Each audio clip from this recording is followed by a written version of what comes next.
That is 3 goals in the span of 2 games, 4 points in the span of 2 games that Manchester City has dropped, directly as a consequence of playing Kyle Walker. Pep Guardiola should be sacked. And now I know that Pep Guardiola will win this damn league title, but here is the thing. Winning a league title with Bayern München is the bare minimum. That is why their manager got sacked for not doing so. At Manchester City, winning the league title is the bare minimum. We should not be happy with Pep Guardiola winning league titles. Our squad is so good, player for player.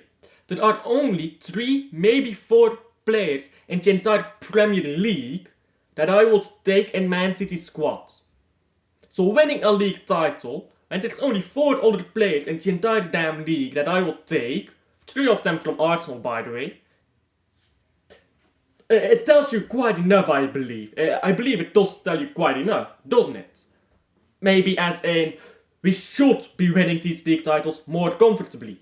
Now we'll look at this game between Newcastle and we'll talk a bit about it because Kyle Walker is not the only one at fault and this is not his worst game. He was at fault for the goal, but we'll talk about that in a bit. The goal was also never a penalty, but I don't think it's fair to complain about is it a penalty, is it not a penalty, when we played like shit. Oh yeah, these are not the wingers that we had on the pitch either. My apologies. I forgot to change this. Yeah, the wingers we had on the pitch, great decision against a low block. We played our least direct wingers when we have no creativity in midfield. Pep Guardiola is a genius, isn't he?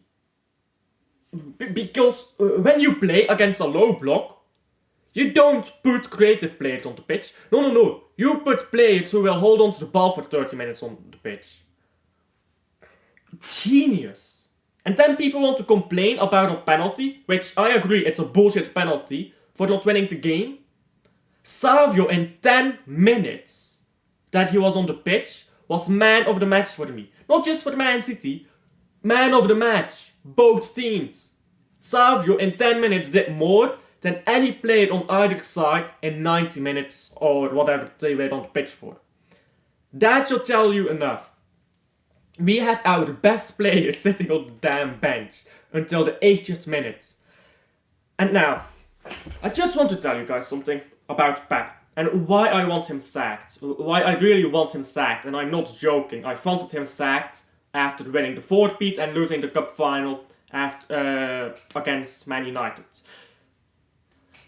I see the same thing with Pep Guardiola every single season.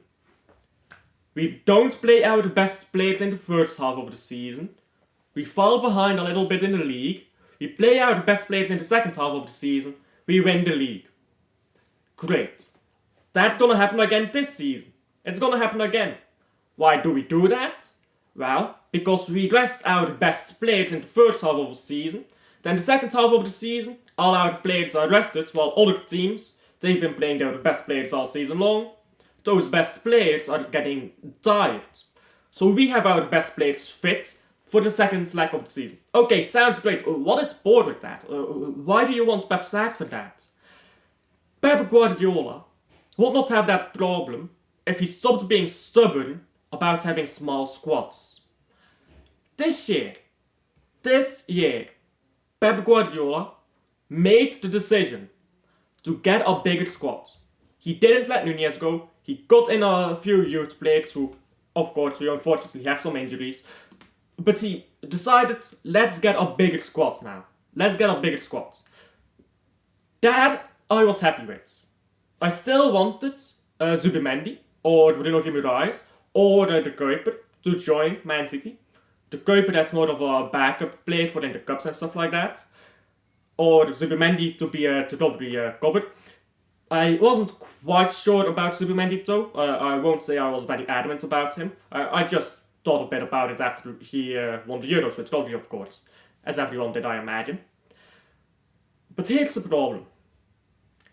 That is all well and fine. I still believe we win the league title, regardless of if Pep is here or if he isn't. Because we are just that good, player for player.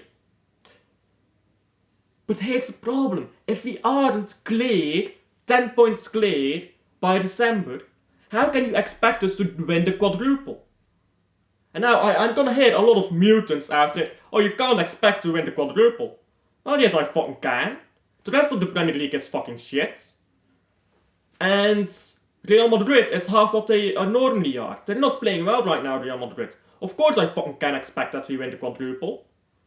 Maybe I can't expect our manager to be sacked for not winning the quadruple, but I can expect us to set up in a way that we could potentially go kick on and do it. I know, we will need some luck in the Carabao Cup. I cannot criticize Pep if he goes out in the Carabao Cup due to all the injuries we have. I cannot criticize Pep for that.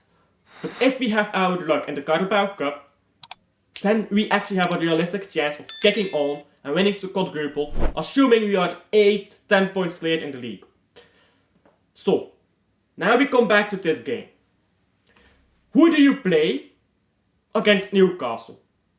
A tough team. And mind you, after this game, let me show you the fixtures of Manchester City. After this game, Man City has 5 easy Premier League games in a row. Let me show you. Fulham at home, Wolves away. Wolves has been in terrible form this season. Southampton at home, Bournemouth away, and then Brighton. Okay, Brighton is going to be a bit tougher, but you expect to beat them. So that is 4 easy fixtures, and then a normal fixture, I suppose you can call it. Right after this Newcastle game. And we're going to win all 5 of those games, by the way. We probably win against Tottenham as well. And then people will be like, yeah, Pep is a genius for winning these games he's supposed to win. Then people will be all up the Pep train again when he wins the game against Tottenham. And if Tottenham plays their B team against us in the Carabao Cup, because we will do so too, then we probably get past Tottenham, and people will be all over Pep. They'll be all over his cock.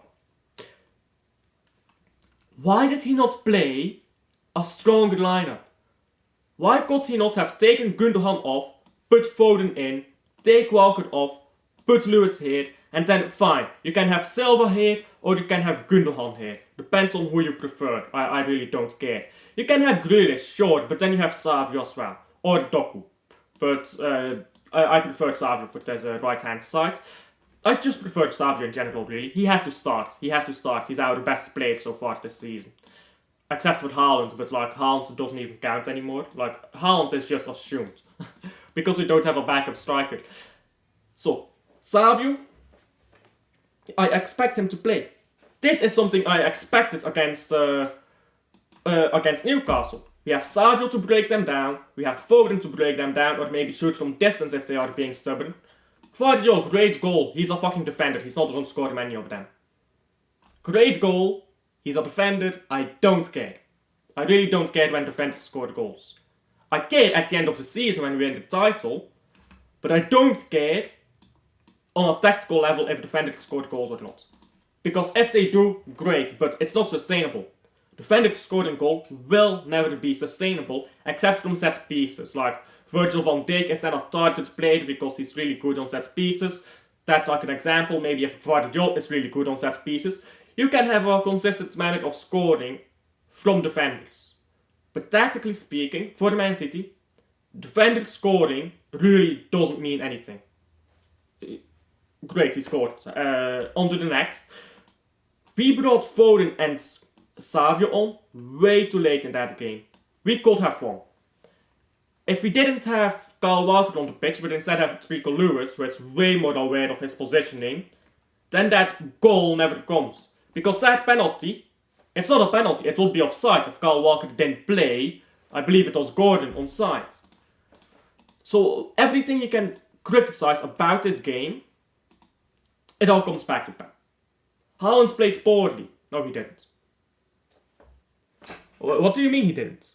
The fuck do you expect Haaland to do with half a cross? That's all his chances. Half a cross and a shot from way wide. That's actually all he got. What do you expect him to do with that? Do you expect him to drop deep, collect the ball and shoot from far? Because he can't do that. He did that at Dortmund. He did that at Salzburg. He scored a lot of goals like that. He can do that, sure. But Pep tells him not to do that, so... Is it Pep's fault or is it Haaland's fault? Draw your own conclusions down below here. Thank you for watching to the end. Like and subscribe if you haven't already. And I'll see you guys on the next one. Bye.